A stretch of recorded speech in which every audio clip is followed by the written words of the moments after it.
भरत जी, जन्म जन्म रति राम पद यह वरदान न आन। वो भगवत पद में प्रीति चाहते थे। तो भरत जी आज भी आदर्श बने हुए हैं और दुर्योधन का नाम कोई पसंद नहीं करता। मैंने तो किसी लड़के का नाम दुर्योधन सुना नहीं है। भरत नाम कई विद्यार्थियों के भाइयों के हैं।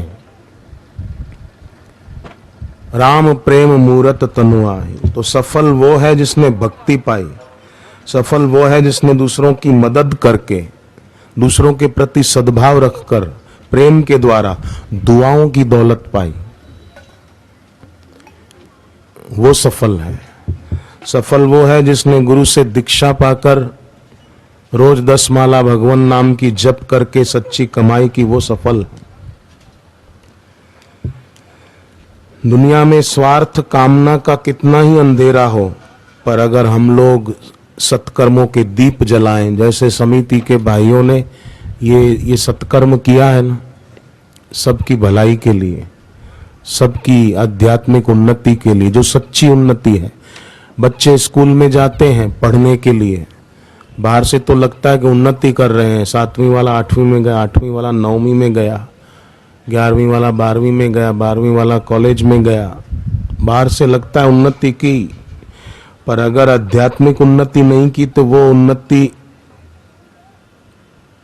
मृत्यु से नहीं बचा पाएगी। वो उन्नति 84 लाख योनियों के चक्कर से नहीं बचा पाएगी। वो उन्नति दुखों से नहीं बचा पाएगी। कई लोग डिग्रियां पाने के बाद भी नौकरी के लिए बेचारे घूमते हैं। डिग्री तो पा ली, फिर जन्म पत्री लेकर पंडितों के पास घूमते हैं कि मुझे नौकरी क्यों नहीं मिल रही अच्छी, क्या अड़चन आ रही, जरा आप देखो।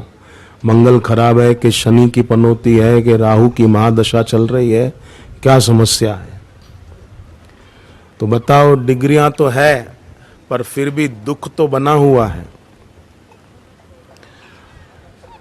तो स्वार्थ कामना दुखों का कितना ही अंधेरा हो, पर सत्कर्मों के दीप जलाए जाएं तो फिर वही दीप दीप माला बनेगी। दिल में सब लोग उदारता और प्रेममयी वृत्ति रखें तो एक अमावस्या दिवाली नहीं, हर अमावस्या दिवाली। साल में एक अमावस्या की दिवाली नहीं मनाए, फिर हर अमावस्या दिवाली है। अगर सबके प्रति सद्भाव है, घर में पति पत्नी के प्रति सद्भाव रखता है, तो ये गुरु की विद्या से ऐसा होता है। ऐसे गुरुदेव के प्रति जिसके दिल में प्रीति हो, भक्ति हो, तो प्रीति का क्रियात्मक रूप सेवा है। ये समिति वालों ने सेवा की, उनके साथ और लोगों ने कंधा मिलाकर सेवा की, आयोजन किया। आवाज आ रही है? ये क्या है कि इन सज्जनों के दिल में ईश्वर के प्रति, गुरु के प्रति प्रीति है, भक्ति है। तो प्रीति का क्रियात्मक रूप सेवा है और प्रीति का विवेकात्मक रूप त्याग है।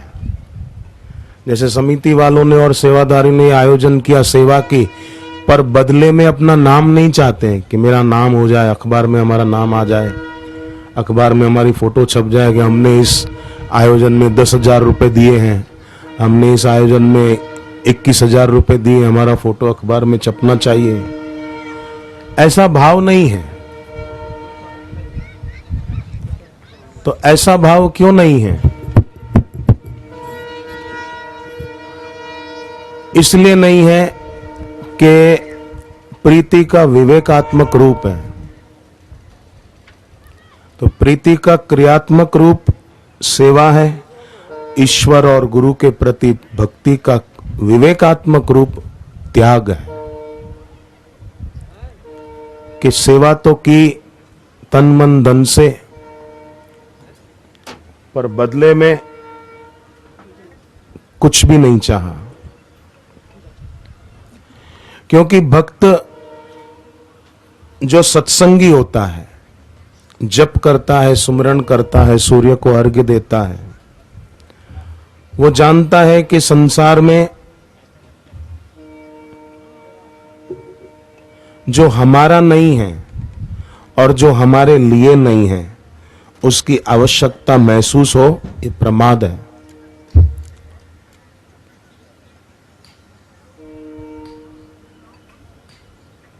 पर लोगों को और चीजों की आवश्यकता महसूस होती है, जप करने की और गुरु के सत्संग में जाने की आवश्यकता महसूस नहीं होती, तो बेचारे दया के पात्र हैं।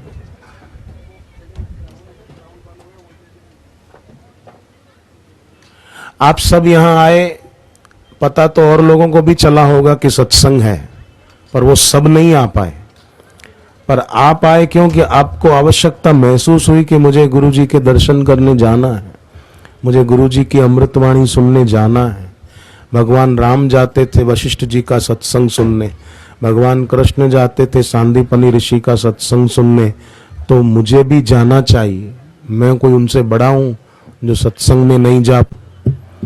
सरकार लाइट देती है तो कटौती भी करती है और बिल पूरा भेजती है, और बिल न भरो तो लाइट कट जाए। पर सूर्य भगवान इतने वर्षों से लाइट देते हैं, कभी किसी के घर बिल नहीं भेजा, और कटौती तो कभी नहीं की जिंदगी में। आप और हम नहीं थे तब भी कटौती नहीं की, हमारे दादा परदादा थे, हमारा शरीर नहीं था तब भी कटौती नहीं की, आज भी नहीं करते हैं। और आपका हमारा शरीर नहीं रहेगा 50-100 साल के बाद, तब भी सूर्य भगवान कटौती नहीं करने वाले।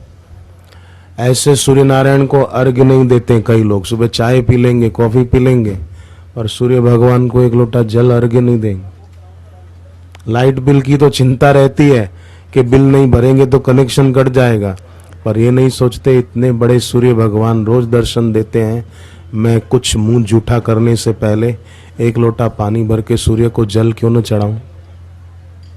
हर विद्यार्थी सूर्य को अर्घ्य दे तो उनकी याद शक्ति बढ़िया रहेगी, इसलिए नियम रखो, रोज एक लोटा जल भर के सूर्य भगवान को गायत्री मंत्र बोलते हुए अर्घ्य देंगे।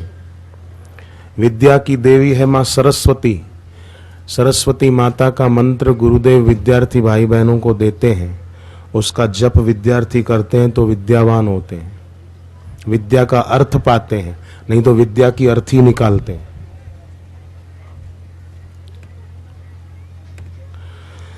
तो जो आवश्यकता महसूस करे सत्संग की, समझो उसको इसी जन्म में भगवान की प्राप्ति होने वाली है।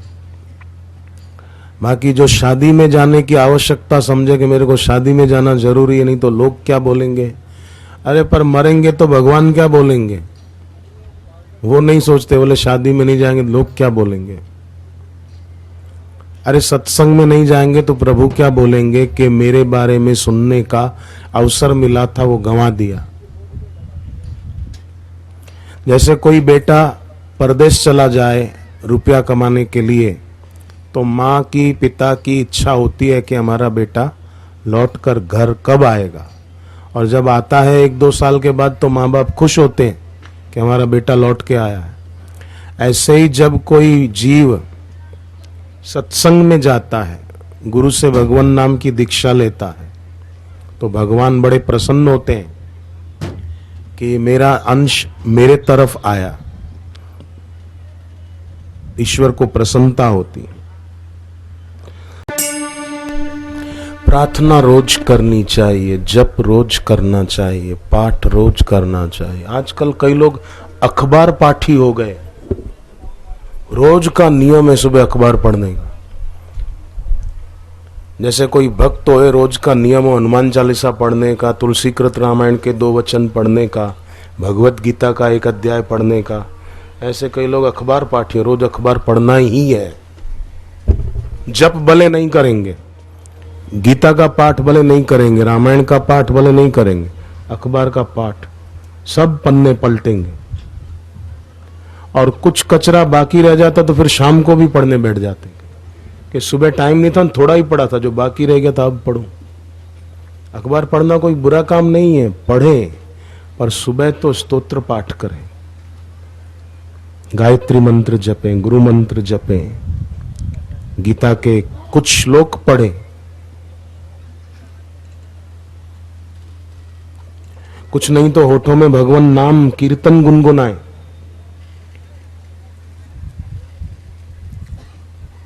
तो उससे लाभ होता है। सर्व रोगोपशमनम सर्वोपद्रवनाशनम शांतिदम सर्वरिष्टानाम हरेर नामानुकीर्तनम। सब अरिष्टों की शांति हो जाती है, सब रोग नष्ट होते हैं। एक बहुत गरीब महिला, राजस्थान में ही, कोटा है, कोटा की रहने वाली, बहुत गरीब, मजदूरी करती थी। और उसका एक बेटा था, पति दुनिया से चल बसा था, मजदूरी करके बेटे को खिलाती पिलाती पढ़ाती लिखाती।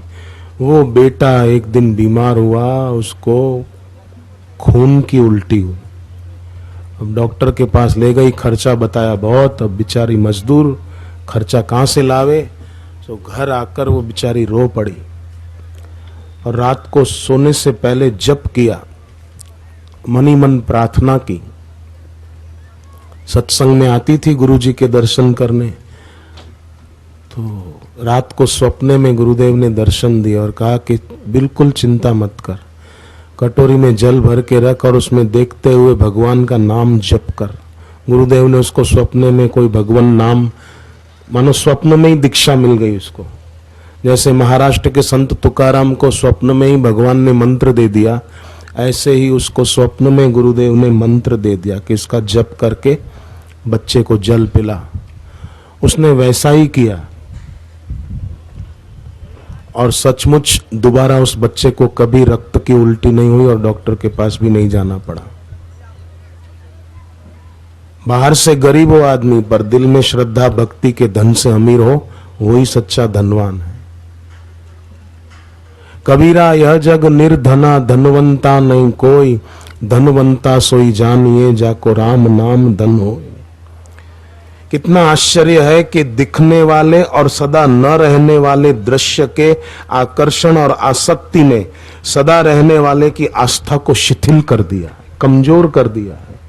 कितने दुख की बात है और कितने आश्चर्य की बात है कि शरीर और संसार दिखता है पर रहता नहीं है, और ईश्वर दिखते नहीं है, रहते सदा हैं। तो सदा न रहने वाले की आसक्ति ने सदा रहने वाले की आस्था को शिथिल कर दिया। फिर जन्म पत्री लेकर घूमते रहते। एक आदमी दुखी था बेचारा, तो भगवान नाम का सहारा न लेकर सोचा जन्म पत्री लेकर किसी पंडित के पास जाऊं, कुछ बताएगा मैं ठीक हो जाऊंगा। तो वो रात का टाइम लिया, पंडित से गया, जन्म पत्री दी। पंडित ने कहा तुम्हारा नाम हीरालाल है? बोले हाँ। पत्नी का नाम शांति देवी है? बोले हाँ। एक बेटे का नाम पन्ना लाल है? बोले हाँ। दूसरे बेटे का नाम मोतीलाल है? बोले हाँ। बोले आपको सब बेटों के नाम भी कैसे पता है, आप तो अंतर्यामी हो। बोले 10 दिन पहले तुम राशन की, सरकारी राशन की दुकान पर अनाज लेने गए थे। बोले ये भी आपको पता चल गया? ये कैसे पता चल गया? बोले तू जन्म पत्री नहीं, राशन कार्ड लेकर आया है मेरे पास। अंधेरे में जो हाथ में आया उठा के चलता बना। तो इनसे समस्या का समाधान नहीं होता है। समस्या का समाधान जब भीतर पाएंगे, जप के द्वारा, सुमिरन के द्वारा, गुरु चरणों की प्रीति के द्वारा। प्रीति की ये महिमा है, ईश्वर और गुरु के चरणों में प्रीति भक्ति हो तो उसकी ये महिमा है कि प्रीति प्रीतम से अलग कुछ देखती नहीं। अलग दिखे तो वो महत्वपूर्ण लगे ना। शबरी की भगवान में, गुरु में प्रीति थी तो उनको अलग कुछ दिखता ही नहीं था। विवेकानंद की गुरु चरणों में प्रीति थी, बापूजी की, उनके गुरु लीलाशाह जी के चरणों में प्रीति थी। तो प्रीति की ये महिमा है, वो अपने प्रियतम से अलग कुछ देखती नहीं। जीवन में निर्ममता माने किसी वस्तु व्यक्ति में ममता नहीं, मेरापन नहीं, निष्कामता, कोई कामना नहीं, मिली हुई वस्तु में मेरापन नहीं, न मिली हुई वस्तु की इच्छा नहीं, और असंगता, अनासक्ति, ये विचार सिद्ध है। विचार पूर्वक गुरु के ज्ञान का विचार करें, उससे ये आए। पर गुरु की और ईश्वर की शरणागति वो श्रद्धा सिद्ध है। श्रद्धा दिल में हो तो फिर शरणागति पक्की होगी और फिर ये अपने आप सद्गुण आते जाते हैं। इसीलिए उनसे ही प्रार्थना करनी चाहिए कि आपकी प्रियता से हमारा दिल भरा रहे, आपकी भक्ति से हमारा दिल भरा रहे। आपकी तरफ से तो हम आपके ही हैं, पर हे प्रभु, हे गुरुदेव, हमारी तरफ से हम आपके होने की बात स्वीकार कर लें, ऐसी सद्बुद्धि दे दो। आपने तो अपना माना ही है, हम अपनी तरफ से हे भगवान, हे प्रभु, हे गुरुदेव, हम भी आपको अपना माने हम जमीन को अपनी मान लेते हैं, मकान को अपना मान लेते हैं, किसी व्यक्ति को अपना मान लेते हैं, पर हम आपको पूर्णतः अपना माने। आपने तो माना ही है, ममई वांशो जीवलोके सब मम प्रिय सब मोहि उपजाए। पर प्रभु हमारी तरफ से भी अब पूरी भक्ति हमारी पूर्ण हो, सफल हो। उसके लिए जीवन में विनय हो, विनय, ऐसी भक्ति और प्रेम आए, उसके लिए विनय जरूरी है। जीवन में ग्रहणशीलता है। जैसे गुरुदेव के वचन सुनते हैं तो वो मेरे लिए ही कहे जा रहे हैं, ग्रहणशीलता। कई बार गुरु जी कुछ कहें तो कोई लोग सोचते हैं तो अमुक के लिए ही कह रहे हैं, अमुक आदमी को कह रहे हैं। नहीं, ग्रहणशीलता मेरे लिए कह रहे हैं। तो ग्रहणशीलता जिस श्रोता में होती है उसका विकास जरूर होता है, हर तरह से उसकी उन्नति होती है। विद्यार्थी है तो विद्या प्राप्ति में सफल हो जाएगा, व्यापारी है तो उसमें भी सफल हो, क्योंकि आध्यात्मिक उन्नति होगी तो लौकिक उन्नति भी होगी। जैसे पेड़ की जड़ें जमीन में गहरी होगी तो पेड़ आसमान में ऊंचा उठेगा ही। जड़ें ही गहरी नहीं है तो क्या आकाश की तरफ पेड़ ऊंचा उठेगा? जड़ें गहरी। तो ग्रहणशीलता जिसमें होगी उसमें विवेकशीलता होगी, क्योंकि सत्संग से ही तो विवेक परायण होगा आदमी। तो ग्रहणशीलता होगी तो विवेकशीलता होगी। फिर क्या खाना, क्या न खाना, क्या बोलना, क्या न बोलना, किसकी संगति करना, किसकी न करना, विवेकशीलता। और विवेकशीलता है तो फिर जीवन में समस्वरता भी होगी। समस्वरता माने आशावादी दृष्टिकोण। वो व्यक्ति जीवन में निराश नहीं होगा, वो सोचेगा कि कोई बात नहीं, शाम को सूरज अस्त हो जाता है तो हमेशा के लिए थोड़ी हो जाता है, अगले दिन फिर उदय हो जाता है। अभी मेरे जीवन में दुख आया है तो सदा थोड़ी रहेगा, फिर सुखों का सूरज उदय होगा।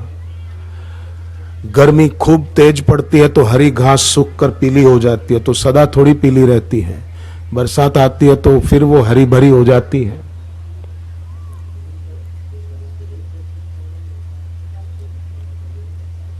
इस प्रकार समस्वरता, ग्रहणशीलता से विवेकशीलता, विवेकशीलता से समस्वरता, और फिर समस्वरता से परमार्थ परायणता, उसका जीवन ईश्वर परायण होगा।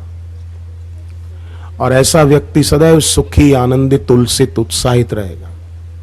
आलस्य, प्रमाद उसके जीवन में लेश मात्र भी नहीं। कई लोग पूजा पाठ करेंगे, पाठ तो हनुमान चालीसा की पुस्तक हाथ में है, जय हनुमान ज्ञान गुण सागर, जय कपीस तिहु लोक उजागर, राम दूत तुलित बलधाम। सो जाएगा पाठ करते करते, पाठ की पुस्तक वहीं गिर जाएगी नीचे उसके हाथ से।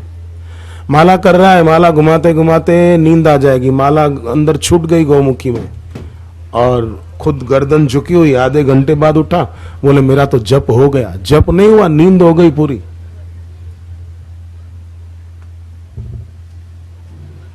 आलस्य, प्रमाद, कितनी नम्रता।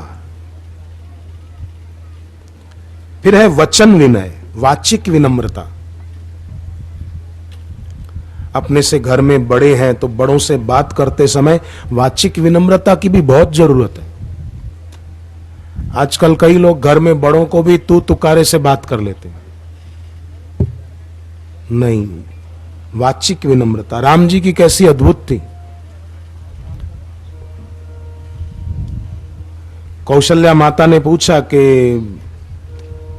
इतने बड़े मायावी रावण को तुमने कैसे मारा, कैसे जीता?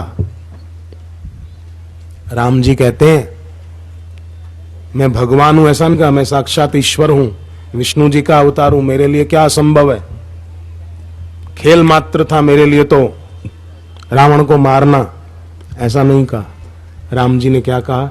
गुरु वशिष्ठ कुल पूज्य हमारे, इनकी कृपा धनुज रण मारे। गुरु जी जो हमारे पूजनीय है, इनकी कृपा से मैंने राक्षसों को मारा है। मां, कितना विनय है। नहीं तो बोल सकते थे मैं तो साक्षात ईश्वर हूं, मेरे लिए क्या बड़ी बात है। रावण को मारना, कुंभकर्ण को मारना। गुरु वशिष्ठ कुल पूज्य हमारे, इनकी कृपा धनुज रण मारे। इनकी कृपा से, धनुज माने शत्रु, रण माने युद्ध भूमि, इनकी कृपा धनुज रण मारे। कितना भगवान होते हुए भी गुरु के प्रति भक्ति भाव है।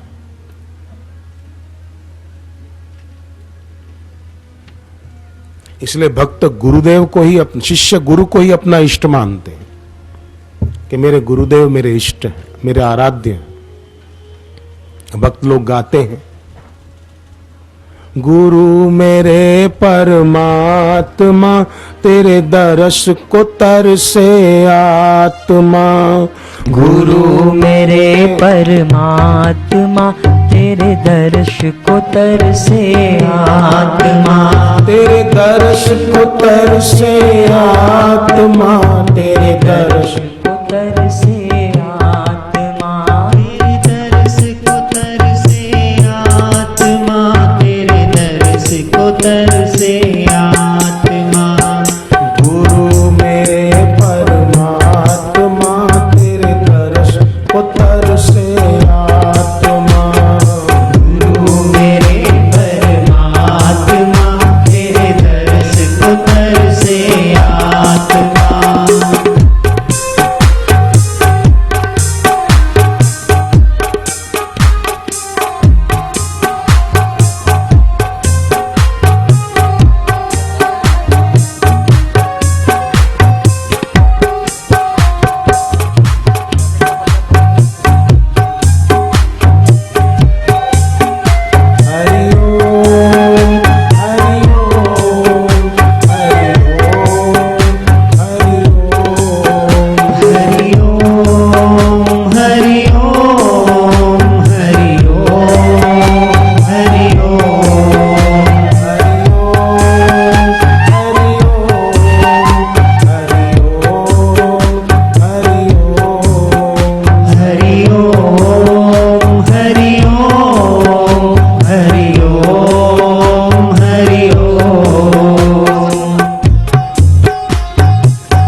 वृक्षों को देखो, नीम का वृक्ष, पीपल का वृक्ष, आम का वृक्ष, ये जो वृक्ष है, इन वृक्षों को देखो, खुद गर्मी सहते हैं और दूसरों को गर्मी से राहत दिलाते हैं। उन पेड़ों की छांव में जो बैठे उसको गर्मी से राहत मिल जाती है।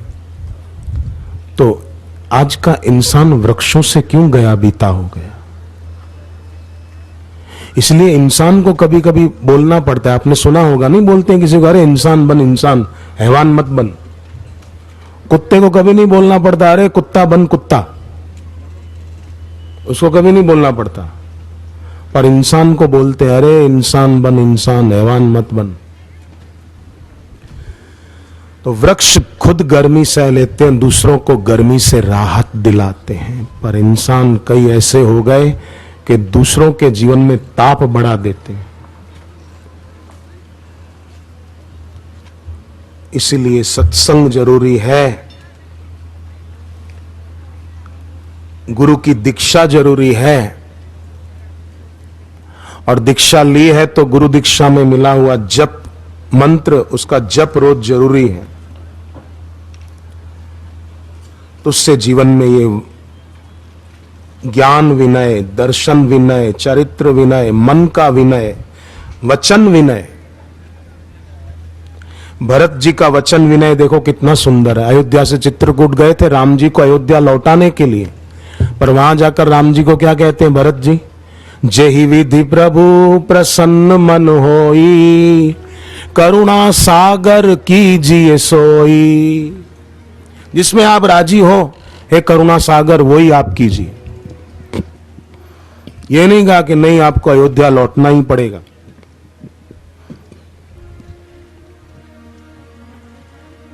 प्रभु प्रसन्न मन सकुच तजी, जो जेहि आय सुदेव, सो सिर धरि धरि करहु सब, मिटहि अनट अवरेव। आप संकोच छोड़कर जिसको जो आदेश देंगे उसका वो पालन करेंगे, उससे हमारी उलझने और उपद्रव सब मिट जाएंगे। कितनी विनम्रता है। छठा है कायिक विनय। विनय केवल शब्दों में न हो, कायिक विनय। युद्ध का समय था, एक तरफ कौरव एक तरफ पांडव खड़े हैं, युद्ध शुरू होने की तैयारी, और युधिष्ठिर का कायिक विनय देखिए। उतर कर गए हैं और जाकर कौरव पक्ष में भीष्म जी खड़े, उनको प्रणाम किया। जब युधिष्ठिर ने भीष्म दादा को प्रणाम किया, तब कृष्ण भगवान ने अर्जुन को कहा, तुम्हारी विजय का बीज बो दिया युधिष्ठिर ने, अब तुम्हारी जीत पक्की है।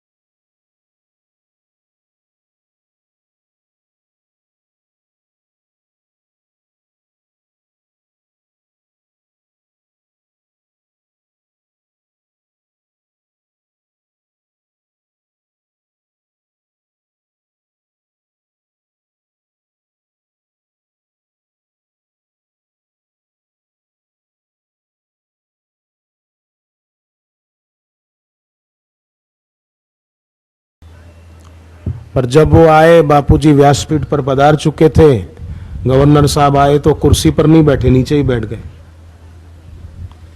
बोले गुरुजी के सामने मैं नहीं बैठूं कुर्सी पे। उनकी ऐसी नम्रता देखकर गुरुदेव ने कहा, ऐसे राज्यपाल को तो चुरा कर ले जाने को जी करता है।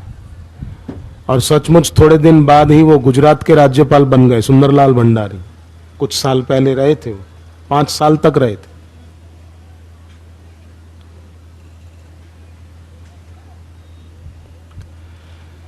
कायिक विनय। घाल तराजू तोलिए, नमे सो भारी होए। तराजू में कोई चीज तोलते हैं तो जो झुक जाए वो भारी है, वजनदार है। ऐसे ही जो नम जाए, ईश्वर और गुरु के चरणों में झुक जाए, घर पे माता पिता दादा दादी हैं तो उनके चरणों में झुक जाए, नमे सो भारी होए। और माँ बाप का अपमान कर दे, उसको क्या कहा जाए। इसलिए बच्चों को संस्कारी बनाने के लिए बड़े होकर अपने माता पिता का अपमान और अवज्ञा न करें। बाल संस्कार पुस्तक बच्चों को पढ़ने के लिए दीजिए। बच्चे बड़े हो गए, कॉलेज में जाते हैं तो दिव्य प्रेरणा प्रकाश पुस्तक बेटे बेटियों को दीजिए। उन्हें भी सारस्वत मंत्र की दीक्षा दिलाई। पर बोले मानते नहीं, क्या करें। बेटा बेटी कोई भी जिद्दी हो ना, कहना नहीं मानते हो, तो आप सुबह गहरा श्वास लेके रोको नहाने के बाद, और मन में एक बार गायत्री मंत्र बोलो। फिर उसके लिए संकल्प करो कि उसको सद्बुद्धि मिले, वो सही रास्ते चले। श्वास छोड़ो संकल्प करके। ऐसा 5 बार रोज करे कोई, उसका संकल्प काम करेगा। घर का कोई व्यक्ति कितना ही जिद्दी हो, उसका स्वभाव परिवर्तित होगा।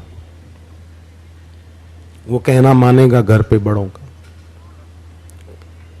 कोई शराब पीता है, पान मसाला खाता है और आप उसको छुड़ाना चाहते हैं, उसके लिए भी ये करो। और घर पे कोई झगड़े करता है तो फिर रात को 1 लोटा पानी भर के अपने सिराने रख दो, उसमें लाल चंदन का थोड़ा सा पाउडर डाल दो, भगवान नाम जप करते हुए सो जाओ। सुबह नहाकर प्रार्थना करके कि हमारे घर में सबको सद्बुद्धि मिले, घर में शांति रहे, ऐसा सद्भाव करके वो पानी जो रात को भर के रखा था लाल चंदन का थोड़ा पाउडर डाल के, वो सुबह तुलसी में डाल दें। सूरज उगने के बाद रोज तुलसी में वो पानी डाले, रात का रखा हुआ, रविवार को न डालें। फिर देखो अपने आप घर में शांति होगी। और जिस घर में शांति हो उस घर में लक्ष्मी आती है। झगड़े हो तो लक्ष्मी जाती है। इसलिए घर में क्लेश न हो उसका ध्यान रखें। घर में सुख संपत्ति बढ़े, घर को तीर्थ जैसा पवित्र बनाएं। जैसे हरिद्वार या कोई तीर्थ में जाएं तो कैसा मन होता है, हर हर गंगे करके नहाकर खुश हो जाते हैं, अपने को निष्पाप महसूस करते हैं। ऐसे घर को भी तीर्थ जैसा बनाया जाए। हर रविवार को लोटे में थोड़ा जल भरा, उसमें आधा चम्मच 1 चम्मच गंगा जल डाल दिया और उसमें देखते देखते 21 बार गायत्री मंत्र बोला और वो जल घर की दीवारों पर छांट दिया, तो उस घर में सुख समृद्धि बढ़ती है। कर्ज है समझो किसी के सिर पर, बेचारा ब्याज भरता है, तो शुक्ल पक्ष का पहला मंगलवार हो, उस दिन शिवलिंग पर दूध जल और बेलपत्र चढ़ाकर ओम ऋण मुक्तेश्वर महादेवाय नमः, ओम ऋण मुक्तेश्वर महादेवाय नमः, ऐसा बोलने से वो आदमी ऋण से, कर्ज के भार से मुक्त होता है। और जप खूब करे गुरु मंत्र का, मंत्र का जाप को सिद्धि सफलता मिलती है। तो कायिक विनय, फिर लोकोपचार विनय, मतलब व्यवहार में किसी से भी मिले जुले तो शिष्टता न चूकी जाए, कृतज्ञता न चूकी जाए, ये जरूरी है। जैसे सीता माता थी, साक्षात जगत जननी है। सीता जी की स्तुति में रामायण में लिखा है, जनक सुता जग जननी जान की, अतिशय प्रिय करुणा निधान की, ताके जुगपद कमल मनाऊं, जासु कृपा निर्मल मति पाऊं। वो सीता जी जब चित्रकूट में थी राम जी के साथ, तो अयोध्या से भरत जी और अयोध्यावासी तो आए, पर तीनों राजमाताएं भी आई थी, कौशल्या माता, सुमित्रा जी और कैकेयी जी। तो सीता जी ने सोचा कि अब मैं कौशल्या माँ के पास जाकर उनकी सेवा करती हूँ तो हो सकता है सुमित्रा माँ को दुख हो कि मेरे पास आई नहीं, कैकेयी जी को दुख हो। तो सीता माता ने क्या शिष्टता दिखाई है, शक्ति तो थी, ये नहीं सोचा कि मैं तो साक्षात लक्ष्मी माता हूं, जग जननी जानकी, ये नहीं सोचा। लोकोपचार विनय, सीता जी ने उस समय अपनी शक्ति से 3 रूप बना लिए। कौशल्या जी के पास भी उसी समय, सुमित्रा माता के पास भी उसी समय पहुंच गई सेवा में, और कैकेयी माता के पास भी उसी समय सेवा में हाजिर। तीनों माताओं के पास सीता जी ने 3 रूप धारण करके सबकी सेवा करके सबको संतुष्ट किया। यह है लोकोपचार विनय। तो अब आज के जमाने में कोई बहू 3 रूप धारण करे, यह तो संभव नहीं है। तो 3 रूप इस अर्थ में धारण करे कि घर में बच्चों को पढ़ाना है तो सरस्वती का रूप बन जाए, बच्चों को सिखाए कि बेटे पूरब और उत्तर के बीच जो ईशान कोण पड़ता है उधर मुंह करके पढ़ो, पढ़ा हुआ जल्दी याद रह जाएगा। पढ़ते पढ़ते बीच में जीभ ऊपर तालू में लगाओ, पढ़ा हुआ जल्दी याद रहेगा।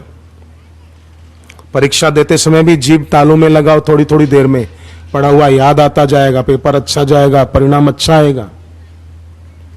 परीक्षा है तो बेटे बेटियों को डांटे नहीं, परीक्षा है टीवी चालू मत करना खबरदार, बल्कि ये बोले कि बेटे हमने भी संकल्प किया है जब तक तुम्हारी परीक्षा पूरी नहीं हो जाती तब तक हम भी टीवी चालू नहीं करेंगे, तुम्हारी परीक्षा पूरी होगी तब करेंगे। ये है घर की बहन मां का सरस्वती का रूप, ताकि घर में पढ़ने वाले बच्चे भी प्रखर प्रज्ञा के धनी बने, प्रतिभावान छात्र बने। घर को संभालना है तो लक्ष्मी का रूप बन जाए। कैसे? कि सुबह नाश्ता करने से पहले घर की सफाई हो जाए, सुबह जल्दी घर में ज्योत जले, सूर्य को अर्घ्य दे दिया जाए, सूर्योदय के पहले तुलसी को न छुआ जाए और सूर्यास्त के बाद तुलसी को न छुआ जाए, दोपहर को 12 के बाद तुलसी के पत्ते न तोड़े जाएं, और महीने में 4 दिन रविवार, द्वादशी, अमावस्या और पूर्णिमा 4 दिन तुलसी के पत्ते न तोड़े जाएं। कोई बेटा बेटी पढ़ने में ज्यादा कमजोर है तो एक ध्वजा लाएं, जो मंदिर के ऊपर होती है ध्वजा, मंदिर से उतार कर नहीं, नई बनवाएं ध्वजा, और उस ध्वजा पर लिखवाएं बेटे के हाथ से ही, बल बुद्धि विद्या देहु मोहि हरहु कलेश विकार। वो ध्वजा मंगलवार को हनुमान जी के मंदिर पे चढ़ा दे और सारस्वत मंत्र की दीक्षा बेटे बेटियों को दिला दे। फिर देखो बेटे बेटी पढ़ने में सबसे होशियार कैसे बनते हैं, अपना और अपने माँ बाप का नाम रोशन कर देंगे, भविष्य अपना उज्जवल बना लेंगे।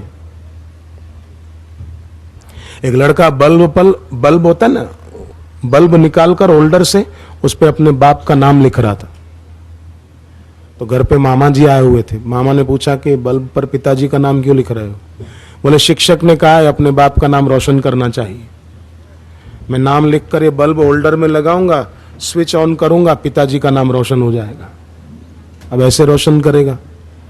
नहीं, पढ़ाई में ध्यान दे, सरस्वती मंत्र जप करे, घर पे माँ पिता दादा दादी का आदर करे, उनका आशीर्वाद पाए, प्राणायाम रोज करे, सूर्य को जल रोज दे, तो सफलता पाता जाएगा अपने आप। कई ऐसे विद्यार्थी हैं जो पहले पढ़ने में कमजोर थे, पर सत्संग से, सरस्वती मंत्र के जप से बड़े होशियार हो गए।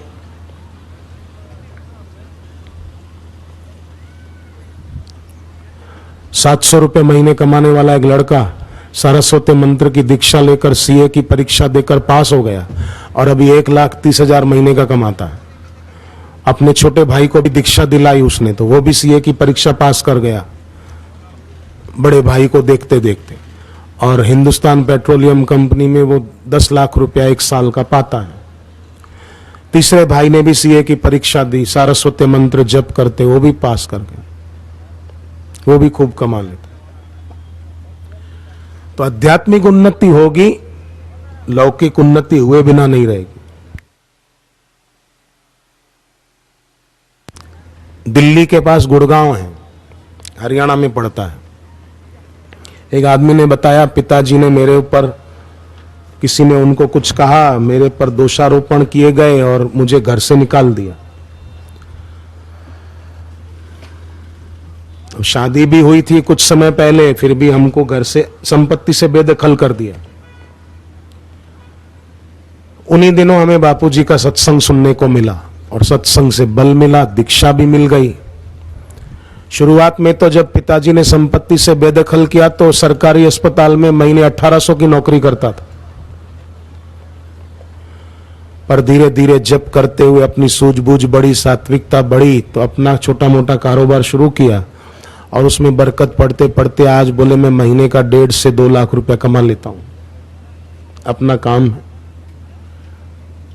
भोपाल में एक लड़का महीने 2400 रुपए की नौकरी करता था किसी सेठ के पास, और वो सेठ भी ऐसा रूखा था, जब देखो तब धमकाता रहता था, वो बेचारा बड़ा दुखी रहता था। उन्हीं दिनों फिर सत्संग भोपाल में सुना युवान ने, दीक्षा ले ली, जल्दी उठने लगा। 5 बजे के बाद भी जो सोया रहता है ना, उसका भाग्य भी सोया रहता है, और 5 के पहले जो नींद का त्याग कर देता है और भगवान नाम जप स्मरण करता है, उसका सौभाग्य चमकता है। इसलिए हो सके तो ध्यान रखना, सुबह देर तक नींद न की जाए। आलस्य शत्रु है। कई लोग जल्दी उठ जाते हैं, पर जल्दी उठकर फिर चाय पीने बैठ जाते हैं। कराग्रे वसते लक्ष्मी करना चाहिए था, पर कराग्रे वसते ब्रेडम कर मध्य बिस्किटम कर मूले चाय पात्रम प्रभाते कप दर्शनम। कराग्रे वसते लक्ष्मी होना चाहिए था, पर कराग्रे वसते ब्रेडम कर मध्य चाय पात्रम नहीं। सुबह तो हाथ में माला हो, उसके द्वारा जप किया जाए।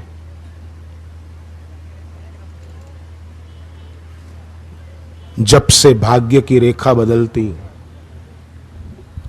जो जप करते हैं उनको मेरा नमस्कार प्रणाम, और जो जप नहीं करते हैं वो गुरुदेव यहां पर दीक्षा दे तो लेकर के जप शुरू कर दे। यदि चाहो तुम कल्याण तो भजो नारायण नाम, मंगल फैलाए तेरा नाम हरि। घर में, समाज में भगवान का नाम चारों तरफ मंगल फैलाता है।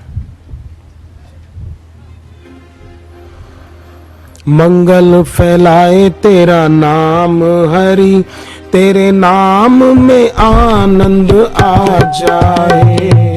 मंगल फैलाए तेरा नाम हरि, तेरे नाम से आनंद आ जाए। दुख चिंता सब मिट जाए, तेरे नाम में मन जो लग जाए। दुख चिंता सब मिट जाए, तेरे नाम में मन जो लग जाए।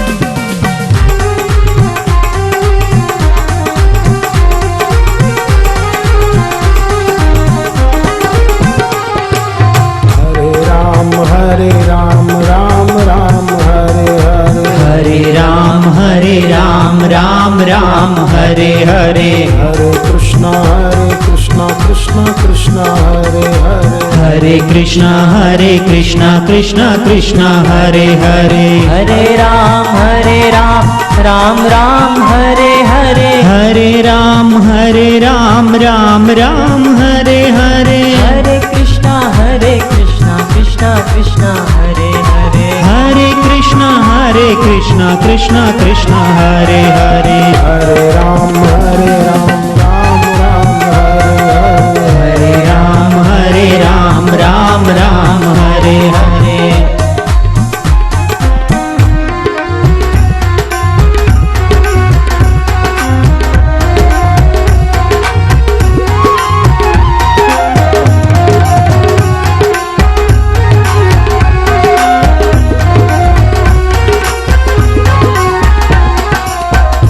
नमो भगवते वासुदेवाय ओम नमो भगवते वासुदेवाय ओम नमो भगवते वासुदेवाय ओम नमो भगवते वासुदेवाय ओम नमो भगवते वासुदेवाय ओम नमो भगवते वासुदेवाय हरे राम राम राम हरे हरे हरे राम राम हरे हरे हरे कृष्णा कृष्णा कृष्णा हरे हरे हरे कृष्णा कृष्णा हरे हरे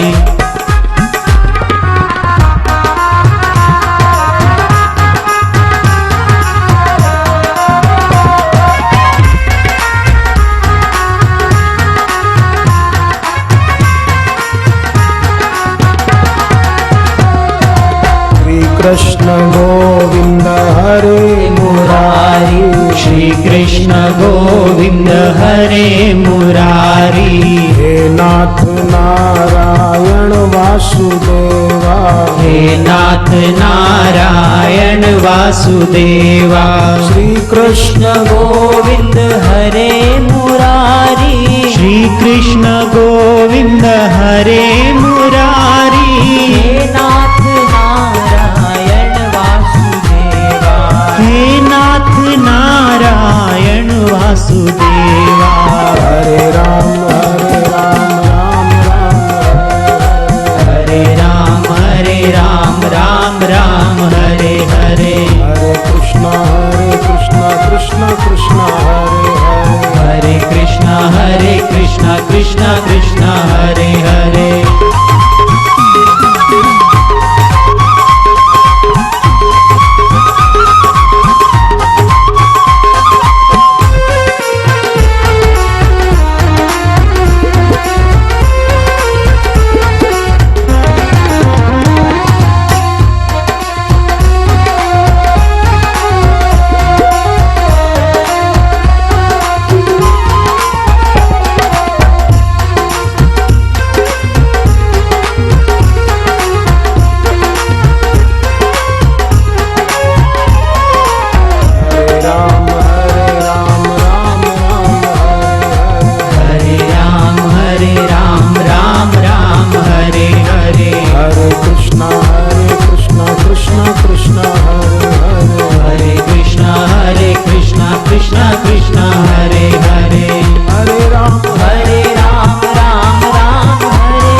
शिवाय ओम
वासुदेवाय।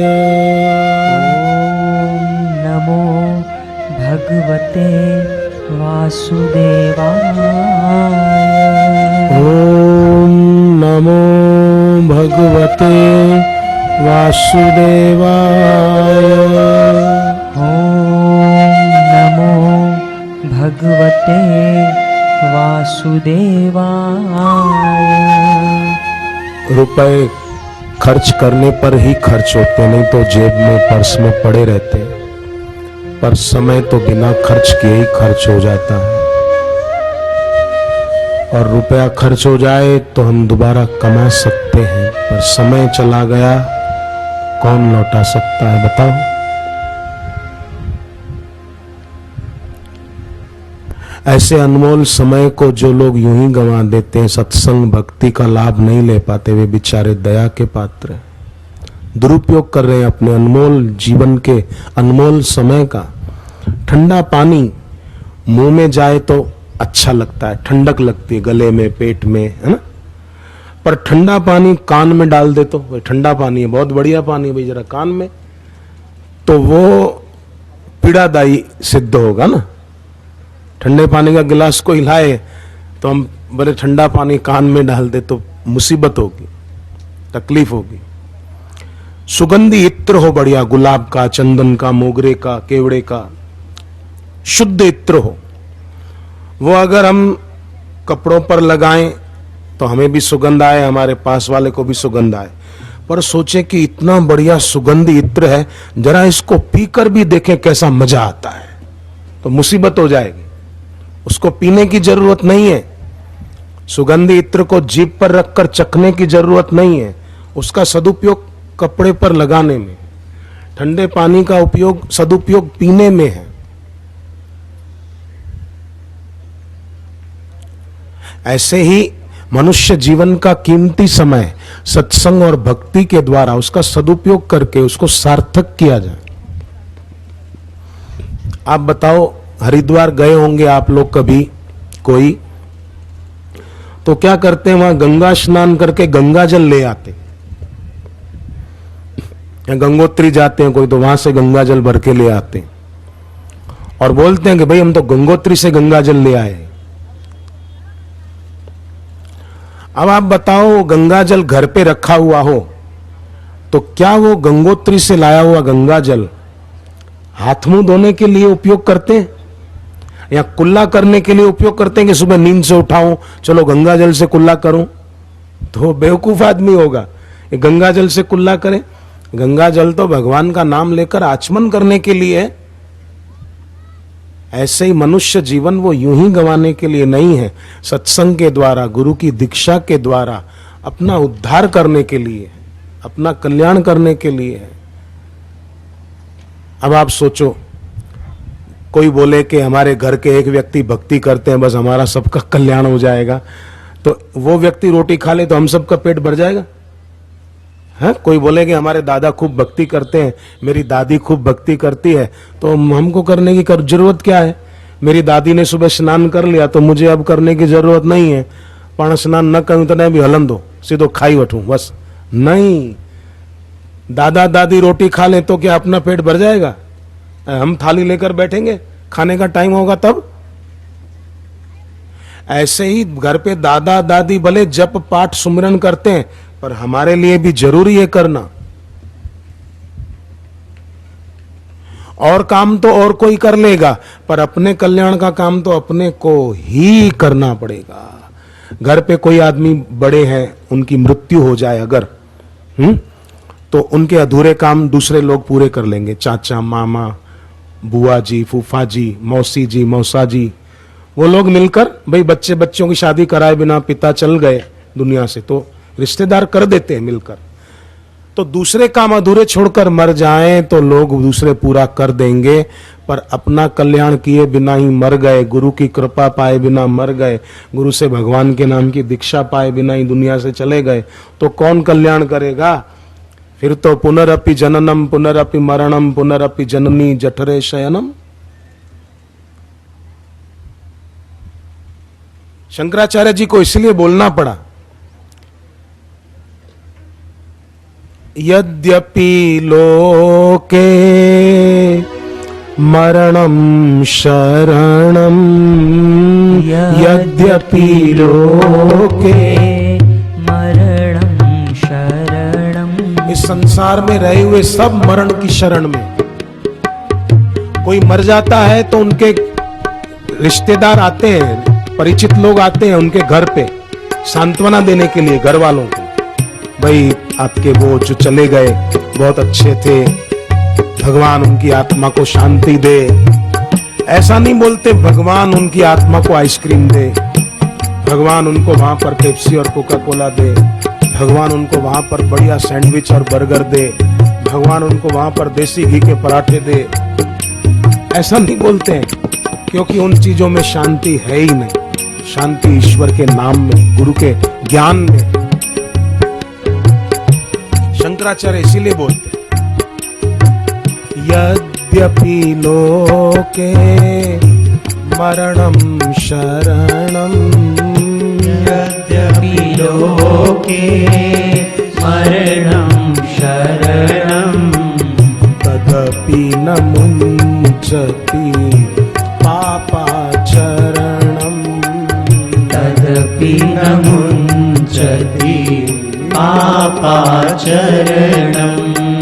भज गोविन्दं, भज गोविन्दं, भज गोविन्दं, भज गोविन्दं, भज गोविन्दं, भज गोविन्दं, भज गोविन्दं, भज गोविन्दं।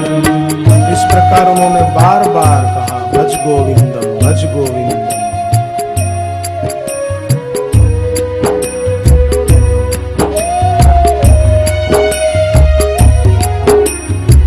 श्री राम जय राम, जय जय राम, श्री राम जय राम, जय जय राम, श्री राम जय राम, जय जय राम, श्री राम जय राम, जय जय राम। दीन दयाल बिरद संभारी, दीन दयाल बिरद संभारी, रघुनाथ मम संकट भारी, रघुनाथ मम संकट भारी।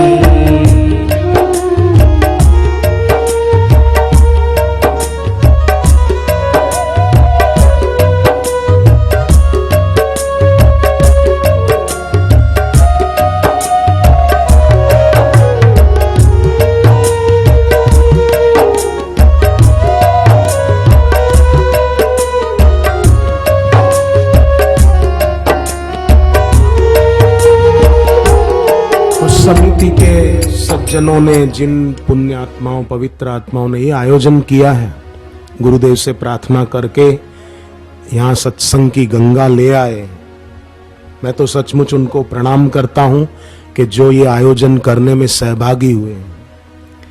संसार में कई लोग स्वार्थी रेगिस्तान की रेती की तरह होते हैं कि बरसात हो तो पानी तो सोख लेता है रेगिस्तान, पर परोपकार के वृक्ष नहीं उगते, पानी सूख लेगा। ऐसे ही कई लोग होते हैं, बस मेरा हो जाए। शिक्षक ने कहा क्लास में, बच्चों बताओ फिश पानी में क्यों रहती है? मछली फिश पानी में क्यों रहती है?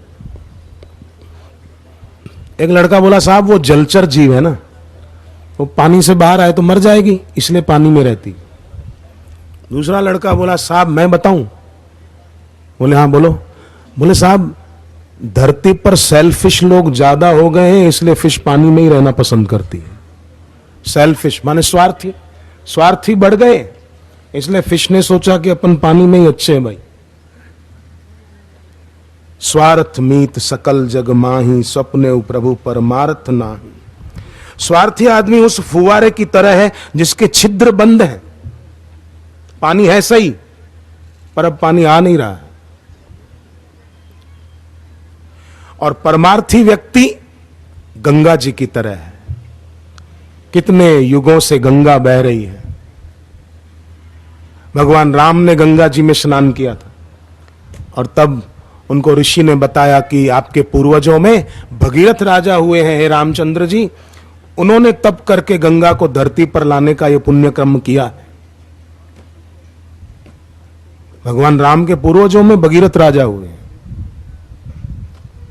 पहले के जमाने में ऐसे राजा हुआ करते थे, गंगा जी को धरती पर ले आए।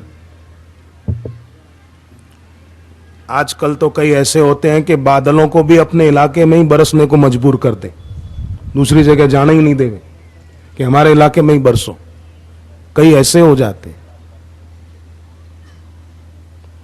एक नेता को किसी ने पूछा, साहब आपकी पार्टी का आदमी आपकी पार्टी छोड़कर दूसरे की पार्टी में चला जाए तो आप उसको क्या कहोगे? बोले गद्दार। अच्छा साहब, दूसरी पार्टी का आदमी उसकी पार्टी छोड़कर आपकी पार्टी में आ जाए तो उसको क्या कहोगे? बोले हृदय परिवर्तन। अपना जाए पार्टी का तो गद्दार है, दूसरे की पार्टी का है तो हृदय परिवर्तन।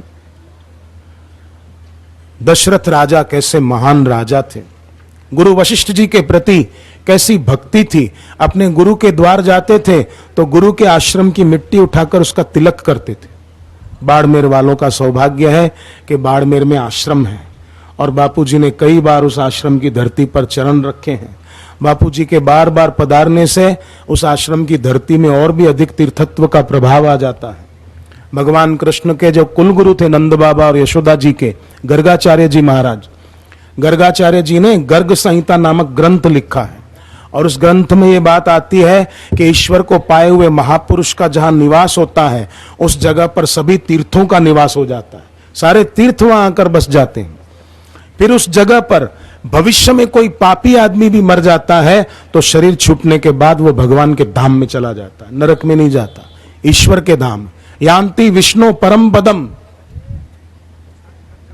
बाड़मेर वालों का सौभाग्य है कि बाड़मेर में ऐसा तीर्थ धाम है जहां गुरु जी के चरण बार बार पड़े हैं। इसलिए मैं कई बार गाता हूं, मेरे तीर्थ चारों धाम, मेरे तीर्थ चारों धाम, गुरुद्वारा और गुरु नाम। मेरे तीर्थ चारों धाम, गुरुद्वारा और गुरु नाम। मेरे तीर्थ चारों धाम, गुरुद्वारा और गुरु नाम। मेरे तीर्थ चारों धाम, गुरुद्वारा और गुरु नाम। गुरुद्वारा और गुरु नाम करते हैं पूर्ण काम। गुरुद्वारा और गुरु नाम करते हैं पूर्ण काम। मेरे तीर्थ चारों धाम, गुरुद्वारा और गुरु नाम। मेरे तीर्थ चारों धाम, गुरुद्वारा और गुरु नाम।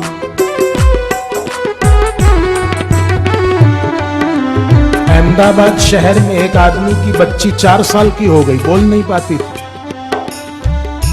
तो बच्चे तो 1.5-2 साल में बोलने लग जाते हैं, बच्ची बोल नहीं पाती। 4 साल 4.5 साल की हो गई। माँ बाप को चिंता हुई। बाप की बड़ी श्रद्धा थी बापूजी के प्रति। उन्होंने संकल्प किया, जब तक मेरी बेटी बोल नहीं लेगी तब तक मैं हर रविवार को अपने घर से, अहमदाबाद शहर में ही घर है उनका, घर से आश्रम पैदल चलकर जाऊंगा हर रविवार।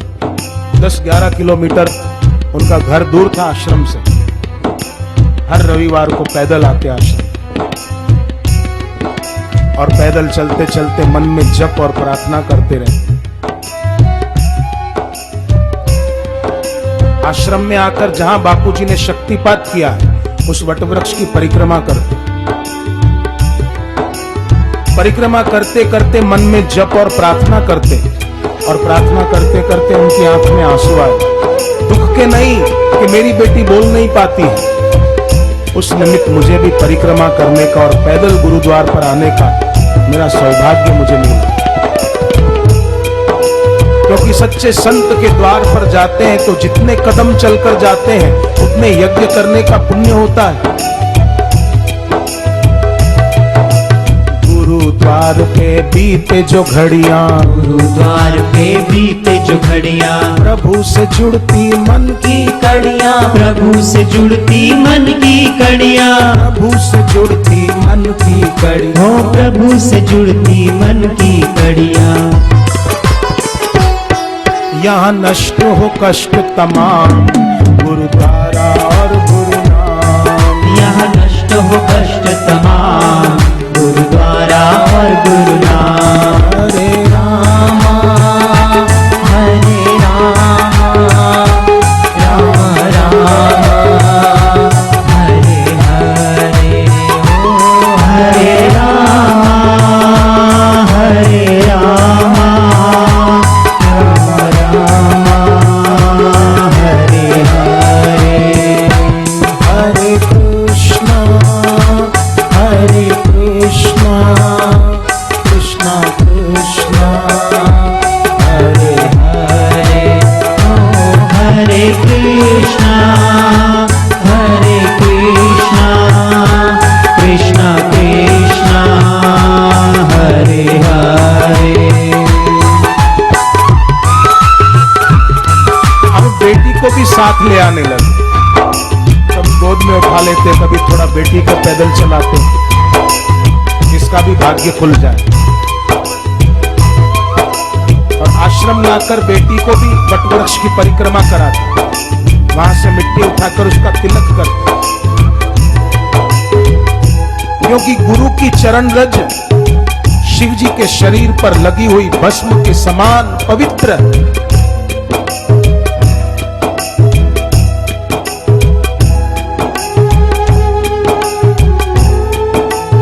रामचरितमानस में लिखा हुआ,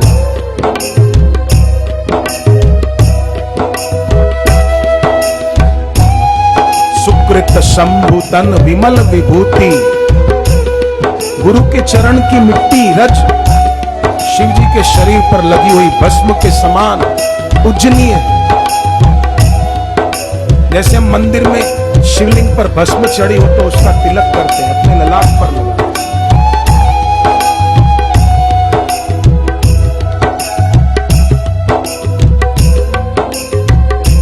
परिणाम क्या है?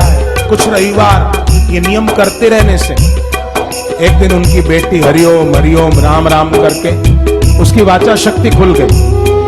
बिल्कुल घटित घटना है, कहानी नहीं है। भक्ति में बड़ी शक्ति है। गुरुद्वार की धूली जो पाए, गुरुद्वार की धूल जो पाए, समझो अपना भाग्य बनाए, समझो अपना भाग्य बनाए, समझो अपना भाग्य बनाए, ओ समझो अपना भाग्य बनाए। दुखों का पूर्ण विराम, गुरुद्वारा और गुरु नाम। दुखों का पूर्ण विराम, गुरुद्वारा और गुरु नाम। हरे राम हरे राम, राम राम हरे हरे, ओ हरे राम राम राम हरे हरे। हरे कृष्णा कृष्णा कृष्णा हरे हरे, ओ हरे कृष्णा कृष्णा कृष्णा हरे हरे।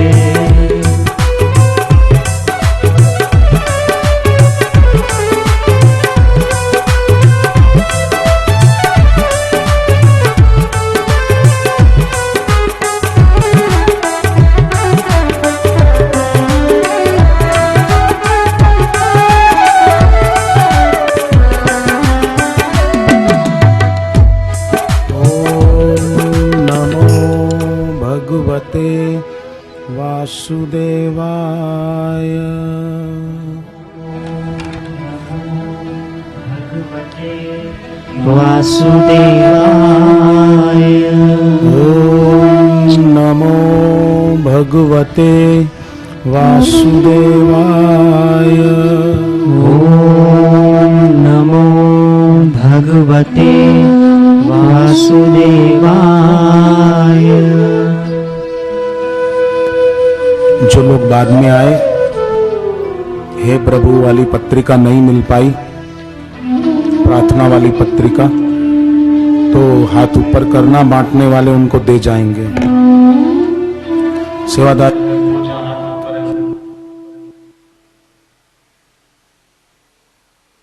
नए आए उनको देते जाओ, ताकि आपको बार बार बांटने नहीं आना पड़ेगा।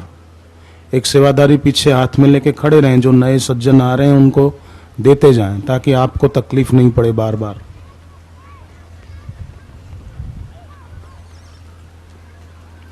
समिति के श्रद्धावान लोग गुरुदेव से ये प्रार्थना करने में भी लगे हैं कि बापूजी इस बार इस एक दिन के लिए ही आए हैं, आज ही केवल, तो दीक्षा का कार्यक्रम भी अगर हो जाए तो और नवीन श्रद्धालु जो गुरु दीक्षा लेना चाहते हैं, विद्यार्थी सारस्वत मंत्र की दीक्षा लेना चाहते हैं, उनको दीक्षा का लाभ भी मिल पाए।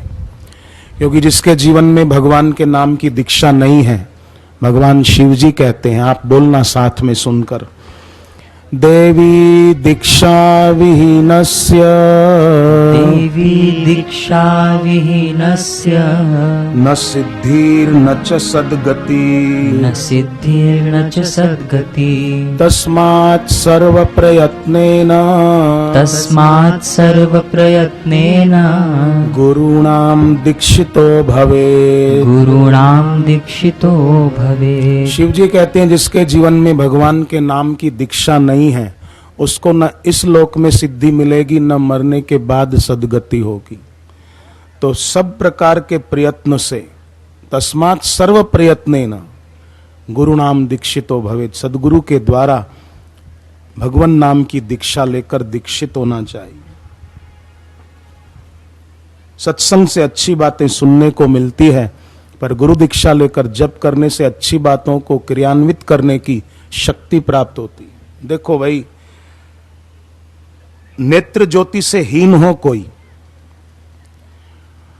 नेत्र ज्योति से हीन व्यक्ति तो सुखी हो सकता है, परंतु विवेक से हीन व्यक्ति कभी सुखी नहीं हो सकता।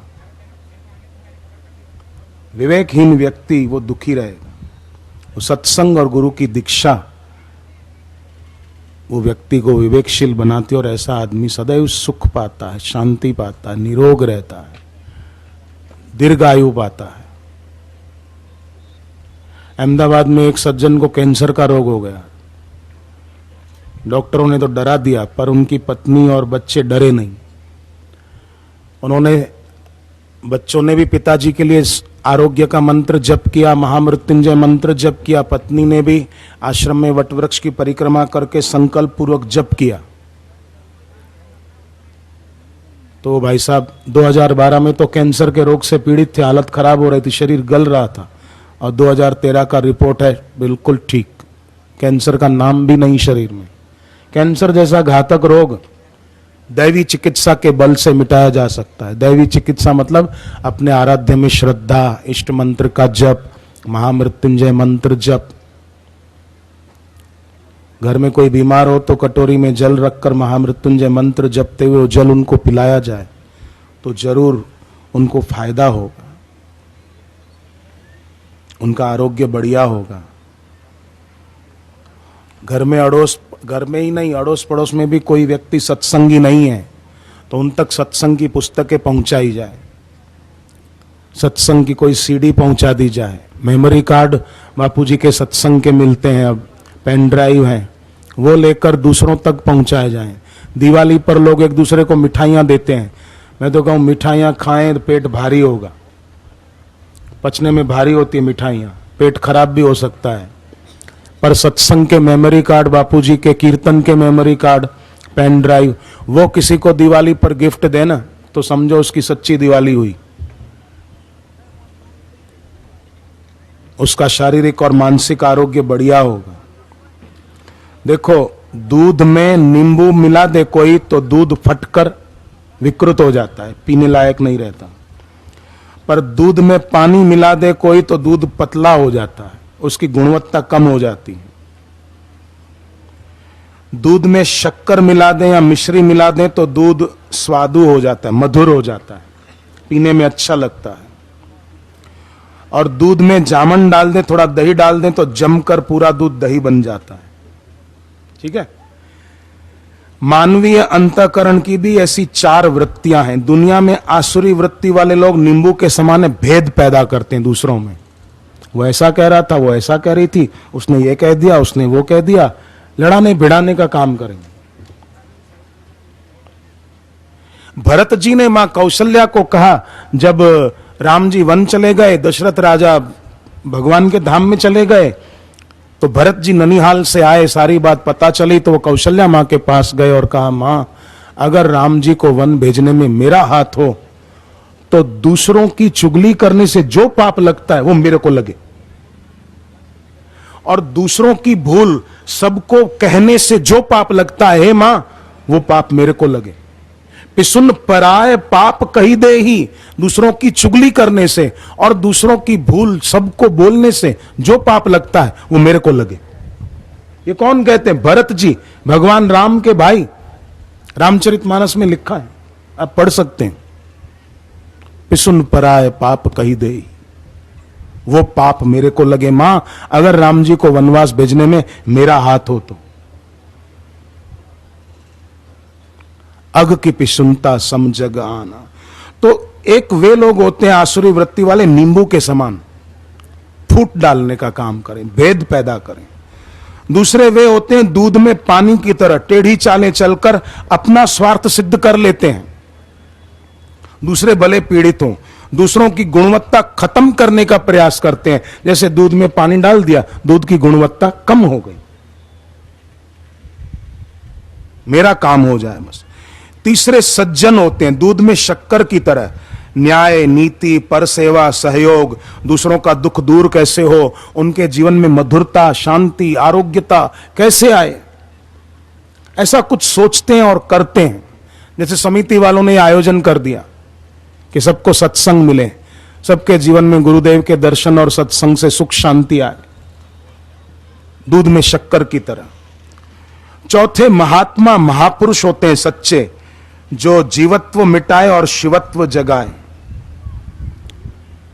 जामन डाल दिया माने दीक्षा दे दी तो जप करते रहे, जप करने से पातक नष्ट हुए, जीवत्व नष्ट हुआ और शिवत्व प्रगटा।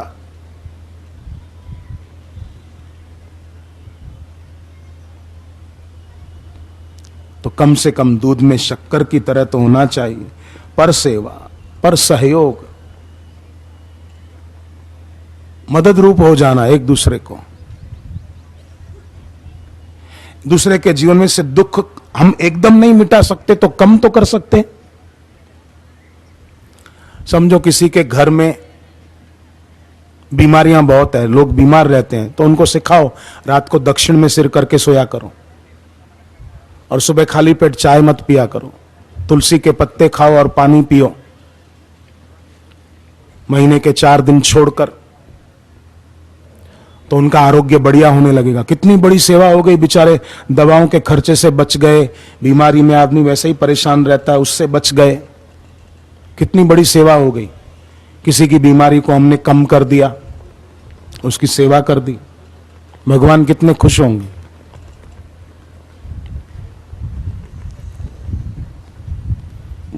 समझो किसी की बेचारे की दुकान नहीं चलती या नौकरी नहीं मिलती, तो उसको सिखा दिया कोई बात नहीं भाई, निराश मत हो, जप कर और शनिवार मंगलवार पीपल के पेड़ में पानी, काले तिल, गुड़ और थोड़ा गंगाजल मिलाकर शनिवार मंगलवार पीपल के पेड़ में चढ़ा दे और आदित्य हृदय स्तोत्र का पाठ करे, गुरु मंत्र की 10 माला रोज जपे।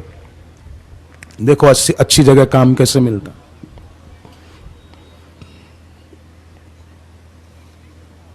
ये तो कर सकते हैं। किसी के सिर पे कर्जा है, उसका कर्जा जल्दी कैसे उतरे कि भाई हर मंगलवार को नमक नहीं खाए, शुक्ल पक्ष का प्रथम मंगलवार हो तो शिवलिंग पर दूध जल चढ़ाकर ओम ऋण मुक्तेश्वर महादेवाय नमः और श्री आशा रामायण के अनुष्ठान करें। 108 पाठ करें घर पे। एक आदमी के घर चोरी हो गई थी। कितने की चोरी पता है? 60 तोला सोना चोरी हो गया। 60 तोला। तो पहले तो उनको चिंता हुई, फिर सोचा कोई बात नहीं, भगवान जो करते हैं अच्छा ही करते हैं। मुझसे बातचीत हुई, मैंने कहा अपने घर पे 108 पाठ का अनुष्ठान रखो। श्री आशा रामायण के 108 पाठ रखे उन्होंने। श्वास रोककर संकल्प किया कि हम इस कार्य की सिद्धि के लिए कर रहे हैं। 47 पाठ हुए 2 दिन में। अभी 108 पूरे करने हैं, पर 47 पाठ होते होते ही पुलिस चौकी से खबर आई कि चोर लखनऊ में पकड़ा गया है और उससे सोना भी जब्त कर लिया है पुलिस ने। और 2 दिन बाद लखनऊ से वो माल सब दिल्ली आ जाएगा। आप पुलिस चौकी आकर ले जाना अपना सामान। फिर उन्होंने एक बाकी के पाठ भी पूरे कर लिए। 108 जो पाठ करेंगे उनके सारे काज सरेंगे, उन्होंने किए। ऐसे और कई लोग हैं। राजपुरा मध्य प्रदेश में एक गांव है, इंदौर और अहमदाबाद के बीच में। वहां के लोग बारिश की सीजन में अगर बरसात नहीं होती उनके इलाके में, तो वो लोग मिलकर साधक श्री आशा रामायण के 108 पाठ करते हैं संकल्प करके। श्वास रोककर पहले थोड़ा ओम गंग गणपतये नमः जप करते हैं कि हमारे इस कार्य में जो विघ्न आ रहा है वो विघ्न दूर हो जाए। विघ्नहर्ता गणपति जी को हम नमन करते हैं। फिर 108 पाठ शुरू करते हैं श्री आशा रामायण के। पाठ पूरे होते हैं 2-2.5 दिन में। और बारिश भी ऐसी होती है कि बात मत पूछो। सब लोग, किसान लोग आनंदित हो जाते हैं, फसलें अच्छी होती हैं और किसानों की कमाई होती है। और जप करते हैं तो जप करने से क्या होता है कि 27 नक्षत्र हैं। एक नक्षत्र के 4 चरण, तो 27 चौक 108। 108 अक्षरों में सबके नाम आ जाते हैं, है ना। और हम 108 दाने की माला लेकर जप करते हैं इष्ट मंत्र का। तो क्या होता है कि नक्षत्रों के स्वामी खुश हो जाते हैं। जैसे अश्विनी नक्षत्र है, तो अश्विनी नक्षत्र के स्वामी अश्विनी कुमार है, वो खुश होते हैं और जप करने वाले का आरोग्य बढ़िया रहता है। भरणी नक्षत्र के स्वामी यमराज हैं, तो जो जप करता है मृत्यु के देवता यमराज प्रसन्न होते हैं और उस आदमी के अकाल मृत्यु को टाल देते हैं। कई ऐसे साधकों ने बताया कार एक्सीडेंट में कार खत्म हो गई पर उनकी जान बच गई, रक्षा हो गई। क्यों? कैसे?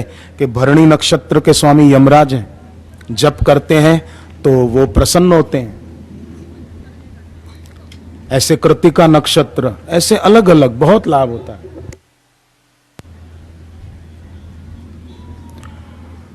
पूज्य बापू जी पधार रहे हैं। हम गुरुदेव के पावन दर्शन और आशीर्वचन का लाभ लेंगे। सब मिलकर बोलना साथ में। हरि ओम।